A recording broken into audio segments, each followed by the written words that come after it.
नमस्कार। हिंदी की वीडियो में आप सभी का स्वागत है।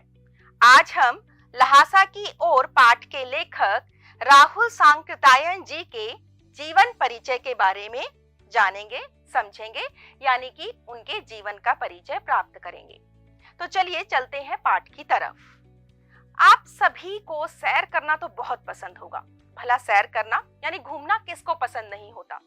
आपने कुछ क्षेत्रों की या अनेक क्षेत्रों की सैर भी जरूर की होगी। यदि नहीं भी की है तो कोई ऐसी जगह तो जरूर होगी जहां आप घूमना चाहेंगे। तो सैर करना तो सबको पसंद होता है क्योंकि इससे हमारे मन को अच्छा लगता है, यानी हमारा मनोरंजन होता है। इसके साथ ही यात्रा ज्ञान और शिक्षा का प्रमुख साधन है। इससे हमारी बुद्धि का भी विस्तार होता है। तो चलिए आज मैं आपको हिंदी यात्रा साहित्य के एक ऐसे लेखक से मिलवाती हूँ जिन्होंने घुमक्कड़ी का शास्त्र ही रच डाला, यानी कि वह बहुत बड़े घुमक्कड़ थे और उन्हें हिंदी यात्रा साहित्य का पितामह भी कहा जाता है। उन्होंने तो यह भी कहा कि घुमक्कड़ी ही जीवन की सर्वश्रेष्ठ वस्तु है। तो चलिए मिलते हैं लेखक से और उनका नाम है राहुल सांकृत्यायन। उनका जन्म सन 1893 में हुआ। कहां पर हुआ? पंधा नामक गांव में, जो कि उनका ननिहाल था, यानी नाना नानी का जो घर होता है। यह कहां पर है पंधा? जिला आजमगढ़, उत्तर प्रदेश में। और उनका पैतृक गांव यानी पिता संबंधी गांव कौन सा है? कनैला। मूल नाम यानी बचपन में जो उनका नाम रखा गया था वह था केदार पांडे। उनका देहांत हुआ सन 1963 में। राहुल सांकृत्यायन जी की शिक्षा की बात करें तो उन्होंने काशी, आगरा और लाहौर में शिक्षा प्राप्त की।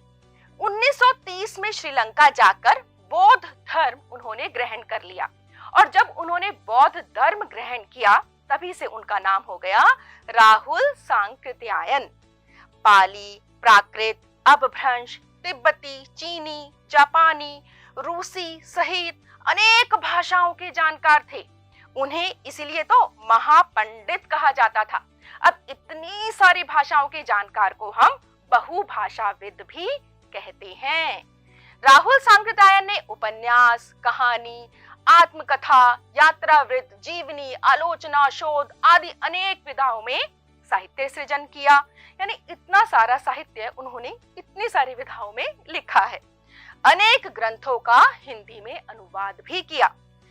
उनकी प्रमुख कृतियां कौन सी हैं? मेरी जीवन यात्रा, जो कि 6 भागों में है, दर्शन दिग्दर्शन, 22वीं सदी, वोल्गा से गंगा, भागो नहीं दुनिया को बदलो आदि।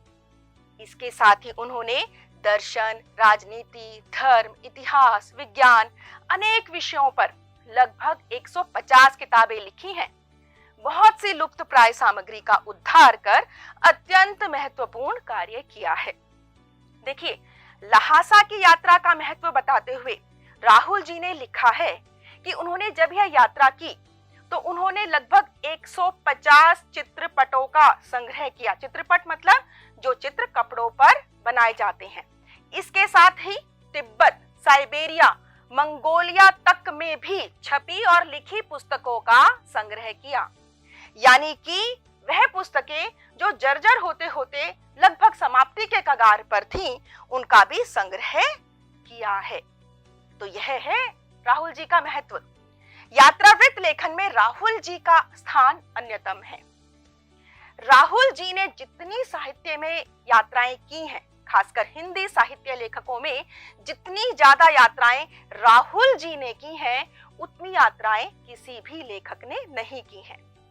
लेकिन ध्यान देने वाली बात यह है कि उनकी यात्राओं का उद्देश्य केवल मनोरंजन ही नहीं था, बल्कि उसके पीछे था कारण दर्शन, यानी नई नई जगह जाकर ज्ञान हासिल करने की उनकी इच्छा। उन्होंने घुमक्कड़ का शास्त्र रचा और उससे होने वाले लाभों का विस्तार से वर्णन करते हुए मंजिल के स्थान पर यात्रा को ही घुमक्कड़ का उद्देश्य बताया। भाई, घुमक्कड़ का उद्देश्य क्या है? पूरी यात्रा का आनंद लेना। जब वे 7 से 8 बरस के थे ना, तब उन्होंने एक शेर पढ़ा था, सैर कर दुनिया की काफिल, जिंदगानी फिर कहां, जिंदगानी फिर रही तो नौजवानी फिर कहाँ। तो इस शेर का प्रभाव उन पर ऐसा पड़ा कि उन्होंने खूब यात्राएं की, खूब साहित्य लिखा, खूब ज्ञान अर्जन किया। घुमक्कड़ी से क्या क्या फायदे हैं? मनोरंजन, ज्ञानवर्धन, हमारा ज्ञान बढ़ता है, अज्ञात स्थलों की जानकारी के साथ साथ भाषा और संस्कृति का भी आदान प्रदान होता है। राहुल जी ने विभिन्न स्थानों के भौगोलिक वर्णन के अतिरिक्त वहां के जनजीवन की सुंदर झांकी प्रस्तुत की है। तो देखते हैं उन्होंने कौन कौन से प्रमुख यात्रा वृतांत लिखे हैं। जैसे तिब्बत में 1.25 वर्ष, मेरी लद्दाख यात्रा, मेरी यूरोप यात्रा, किन्नर देश में, चीन में क्या देखा, जापान, मेरी तिब्बत यात्रा आदि। देखा आपने उन्होंने कितनी सारी यात्रा से संबंधित किताबें लिखी। तिब्बत यात्रा का महत्व बताते हुए वह कहते हैं कि इन यात्राओं का उनका उद्देश्य क्या था? वहां के जो ऐतिहासिक चीजें हैं उनकी खोज करना, साथ ही साथ बौद्ध ग्रंथ का अध्ययन करना, यानी कि जो भी बौद्ध ग्रंथ संबंधित किताबें हैं उनका खूब अध्ययन करना। तो यह था उनका तिब्बत यात्रा का उद्देश्य। अब बात आती है कि आखिर यात्रा वृत्तांत होता क्या है। राहुल जी ने तो बहुत सारे यात्रा वृत्तांत लिखे हैं, लेखक उसमें क्या करते हैं और पाठक को क्या फायदा होता है? यात्रा वृत्तांत होता है कि यह वह विधा है साहित्य की जिसमें लेखक किसी भी क्षेत्र विशेष की यात्रा से प्राप्त अपने खुद के अनुभवों यानी स्वयं के अनुभवों का मन को छूने वाली भाषा में वर्णन करता है। इसका मतलब यह हुआ जो बीता हुआ सच है उसको लिखता है, यानी कि कल्पना की तो कोई गुंजाइश नहीं होती है। एक अच्छे यात्रा वृत्तांत से पाठक संबंधित क्षेत्र के समाज के बारे में जानता है, संस्कृति के बारे में जानता है। तो कितनी सारी उसको जानकारी मिलती है, किसको मिलती है? पाठक को। तो पाठक को भी बहुत फायदा होता है यात्रा वृत्तांत से। थोड़ा सा और समझते हैं यात्रा वृत्तांत को। यात्रा वृत्तांत में लेखक करते क्या है? लेखक जो हैं वो अपने अनुभवों की कलात्मक अभिव्यक्ति करते हैं, यानी एक संवेदनात्मक भाषा में अपने अनुभवों को लिखते हैं, जिसमें कहावतें हो सकती हैं, सूक्तियां हो सकती हैं, साथ ही साथ मन को छूने वाली भाषा होती है, एक साहित्यिक भाषा होती है। तो यह होता है यात्रा वृत्तांत में लेखक का प्रभाव। इसी के साथ पाठक को क्या फायदा होता है? पाठक को अज्ञात दृश्यों की जानकारी मिलती है। हम जिन जगहों पर नहीं गए हैं, कोई प्राकृतिक स्थल हो सकते हैं, कोई मानव निर्मित जगहें हो सकती हैं, तो इन जगहों की जानकारी भी हमें मिलती है। ऐसा लगता है कि उस जगह पे हम खुद ही पहुंच गए हों। तो उस जगह के रीति रिवाज, भाषा, भोजन, वेशभूषा, संस्कृति से भी हमारा परिचय हो जाता है। ज्ञान तो बढ़ता ही है, मन को भी अच्छा लगता है, मनोरंजन मिल जाता है, और साथ ही साथ हमको भी तो प्रेरणा मिलती है कि हम भी नई नई जगहों की यात्रा करें, वहां से कुछ सीख करके आए। तो यात्रा वृत्तांत पढ़ने के और लिखने के खूब फायदे हैं। तो चलिए हमने जाना राहुल जी के बारे में, तो उनकी कुछ विशेषताओं को समझ लेते हैं। कौन है राहुल जी? राहुल जी हैं एक साहित्यकार। साहित्यकार, उन्होंने देखी इतनी सारी विधाओं में साहित्य सृजन किया है, जैसे कि कहानी, आलोचना, आत्मकथा, यात्रा वृत्तांत और साथ ही साथ शोध ग्रंथ। तो बहुत ही प्रतिष्ठित साहित्यकार हैं। इसी के साथ कौन है राहुल जी?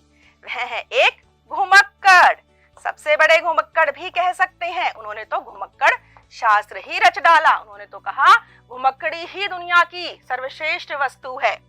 इसी के साथ हम देखते हैं घुमक्कड़ होने के साथ साथ वो है जिज्ञासु। उन्होंने कहा, देखिए मेरा घूमने का उद्देश्य केवल मनोरंजन नहीं है, बल्कि मैं वहां जाकर नया नया ज्ञान हासिल करना चाहता हूँ। यानी कि यह जिज्ञासा ही उन्हें घूमने के लिए प्रेरित करती रही। अब उन्होंने इतने सारे ग्रंथों का हिंदी में भी तो अनुवाद किया है, तो इसका मतलब राहुल जी हैं एक सर्वश्रेष्ठ अनुवादक। इसके साथ ही हमने जाना था कि जो राहुल जी हैं उन्होंने क्या किया था? बहुत सारे विषयों में किताबें लिखी, लगभग 150 किताबें लिखी। इसका मतलब राहुल जी हैं अनेक विषयों के जानकार। कौन कौन से विषय? धर्म, राजनीति, इतिहास, दर्शन, इतने सारे विषयों पर उन्होंने लिख डाली किताबें। हमने यह भी जाना कि राहुल जी बहुत सारी भाषाओं को जानते थे, जैसे कि रूसी, जापानी, चीनी, अपभ्रंश कितनी सारी किताबों को पढ़ा उन्होंने, विभिन्न भाषाओं में, और विभिन्न भाषाओं के जानकार भी थे। तो जो विभिन्न भाषाओं का जानकार होता है उसे हम कहते हैं बहुभाषाविद। तो ये है हमारे लेखक राहुल सांकृत्यायन जी की विशेषताएं, यानी कि उनकी खूबियां। अब लेखक ने इतना ज्यादा घूमा, इतना साहित्य रचा, तो हम सबका मन करता है कि क्यों ना उनके यात्रा साहित्य के जरिए हम भी कोई नई जगह घूम के आते हैं। तो चलिए हम राहुल जी के साथ घूमते हैं लहासा में। चलते हैं लहासा की तरफ। आखिर लहासा कहाँ है? लहासा है तिब्बत की राजधानी, और यह लहासा की यात्रा उन्होंने अधिकतर पैदल की या फिर घोड़ों पे की थी, और नेपाल के रास्ते ही तो वो लहासा की तरफ चले थे। तो यह यात्रा कहाँ से हुई? नेपाल की तरफ से उन्होंने यात्रा का मार्ग लिया। तो इसी तरह हम जान सकते हैं थोड़ा सा पाठ के बारे में कि जो यह अंश है वो राहुल जी की प्रथम तिब्बत यात्रा से लिया गया है, जो उन्होंने 29 से 30 में की थी। और कौन से रास्ते से की थी? नेपाल के रास्ते से की थी। तो यह तो संकलित अंश है। अगर आपको पूरा किताब पढ़नी है, पूरा अंश पढ़ना है, तो आपको एक पूरी पुस्तक पढ़नी पड़ेगी, और वो है तिब्बत में 1.25 बरस। तो ये है किताब का नाम। अब उस समय भारतीयों को तिब्बत यात्रा की अनुमति नहीं थी, क्योंकि उन्होंने यह यात्रा एक भिखमंगे के छद्म वेश में की थी, यानी कि बनावटी वेश में की थी। तिब्बत में भारतीयों को क्यों नहीं थी अनुमति, यह सब विस्तार से हम पाठ में समझेंगे। इसमें तिब्बत की राजधानी लहासा की ओर जाने वाले दुर्गम रास्तों का वर्णन उन्होंने बहुत ही रोचक शैली में किया है। उस समय के तिब्बती समाज के बारे में जानकारी भी मिलती है हमें इस पाठ के द्वारा। तो यह सब हम विस्तार से समझेंगे पाठ में, जो कि एक यात्रा वृत्तांत है। तो आप भी अपने द्वारा की गई यात्रा के बारे में लिखने के लिए जरूर इच्छुक हो गए होंगे, तो यह अभ्यास कार्य आप जरूर कीजिएगा। मैं लेती हूँ आप सबसे विदा। धन्यवाद।